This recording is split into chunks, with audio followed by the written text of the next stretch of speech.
Balmoor Venkatababu MLC అని చెప్పి నేను నా హోదా అన్నీ కూడా పెట్టుకొని నేను ఉంటా. కానీ తెలంగాణలో ఉన్న యువకులు, కాంగ్రెస్ పార్టీ శ్రేణులు వాళ్ళకి అంత ఓపిక ఉండదు. దాంట్లో కూడా కొంతమంది ఆవేశపరులు ఉంటారు. రేపు పొద్దున నువ్వు బయట తిరిగితే మళ్ళీ అదైనా జరిగితే కూడా మళ్ళీ మీరు చేయించిరని మళ్ళీ మమ్మల్ని అంటారు. నిన్ను చూసి నీ దగ్గర ఉన్న కొంతమంది తాడి షెడ్యూలుగా పెరిగిన కొంతమంది ఎమ్మెల్యేలు కూడా ఇష్టం ఉన్నట్టు ట్వీట్లు పెడతారు. బిడ్డ నీకు చెప్తున్నా, నీకు నిజంగా సోషల్ మీడియాలో మా నాయకుల పైన వీళ్ళు ఇదేం కొన్నారు అదేం తీసుకుర్రు అని చెప్పి పదే పదే అడ్డగోలుగా ఫేక్ హ్యాండిల్స్కి నువ్వు పెడుతున్నావు కదా. ఇవాళ ప్రెస్ పరంగా నీకు చెప్తున్నా, 2015కి వెళ్ళి నువ్వు చేసిన ప్రతి స్కామ్ను కూడా నువ్వు ఎక్కడెక్కడ ఏమేం చేసినావు.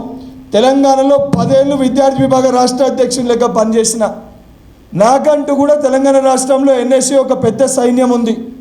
ప్రతి ఒక్కటి కూడా ఆధారాలతో సహా నేను కూడా బయటికి తీసుకొని వస్తా.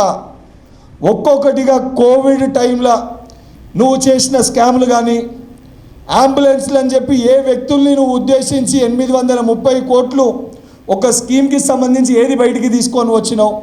ఇది కేవలం నేను చెప్పేది నీకు కొన్ని శాంపుల్స్ మట్టుకే. అవన్నిటినీ కూడా బయటికి తీసుకొని వస్తా.